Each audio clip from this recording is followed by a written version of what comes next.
Hey, Dave O'Sullivan here. Welcome again. And if you don't know me, my name is Dave. I'm an international sports physio and I help private practice therapists have the confidence to treat any patient who comes through your door using a simple pro sports step-by-step structured system so that you can ultimately enjoy a fully booked diary of happy progressing patients. Okay, so that we want to give you the confidence to have happy patients, treat anyone who comes through the door, and ultimately get that recognition as the go-to physio. Now, in every single episode I'm doing over the next 6 weeks, I can promise I will deliver one thing that you can implement in your clinical practice that's going to help you and your patients and ultimately give you the edge over the competition. Okay, so every single session we're doing, there's going to be one practical application. Okay, so today I want to talk about the critical importance of second order consequences with your hands-on treatment. So before you do your hands-on treatment, I want you to ask yourself this one question. So we've talked a lot about questions over the past week or so.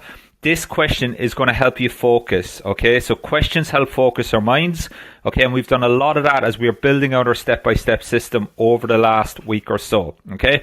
So the question I want you to ask yourself and implement before you do your hands-on treatment is this: what are the second-order consequences to doing hands-on treatment to these tissues? Okay, now second-order effects refer to the idea that every action has a consequence and each consequence has a subsequent consequence essentially. So that is second-order consequences. So this is absolutely critical for clinical reasoning. So if we look here at an example, let's say, for example, I had a patient and they had, they had back pain, and we said, okay, well, you know what, your low back is really locked up, okay? It's really tight, you're not moving. Let's do some massage on your low back, okay? Well, we need to ask ourselves, why has the nervous system laid down this motor adaptation in the first place, okay? So if this is the true cause, for example, like there's a lack of low tolerance through the hamstrings, okay, and we go and we massage the back, what's the second order consequences of that, okay? So what is going to happen?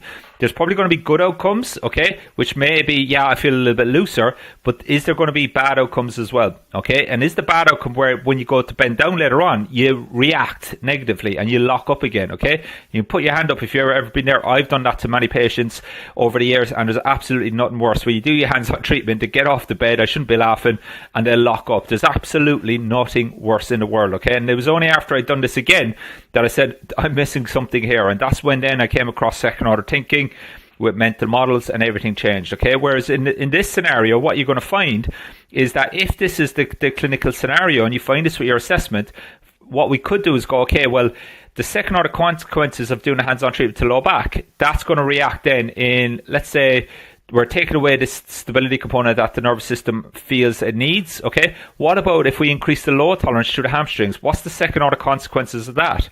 And then what you're going to find is actually, okay, well, if we do that, the low back muscles may relax a little bit because the nervous system knows it can actually let go of this because the thing that wasn't doing its job is now taking more load. Okay, so that's an example of second order consequences. So today I want you to ask yourself, before you do your hands-on treatment, what is the second order consequences to my actions? Because for every exercise we prescribe, for every hands-on treatment we prescribe, there's second order consequences. Now, there could be good outcomes, but there also could be bad outcomes, okay? And as I said, if you've ever flared up a patient where you've done a bit of hands-on treatment, they jump off the bed, you've made them worse, that's probably an example of second order consequences with bad outcomes, okay? And as I said, I'm not judging you because I'll put my hand up. I've done that. There's absolutely nothing worse, okay? So if you want a little help implementing this strategy along with other strategies while helping you become that confident go-to physio, then the Pro Sports step-by-step treatment plan will give you the confidence and certainty to treat any patient who comes through your door, okay? So they'll ultimately will help you keep them progressing all the way to the final sessions, even when the pain eases, so that you can get the recognition you deserve as that go-to physio, okay? It'll also show you how to design treatment plans that give massive value to patients, okay, and make a difference to their lives. And it's also the most simple and direct way to grow your career and grow your clinic while giving your patients the best outcomes, okay? So drop me a message below if you want more details. I've got 24 slots for the July cohort, okay? If you're humble, if you're eager to learn, if you want to regain your passion for physio, then drop me a message and let's get this done, okay? So we can give you the confidence to grow your clinic, to grow your career in the most simple and direct path. Okay, so that's it for today. I'll see you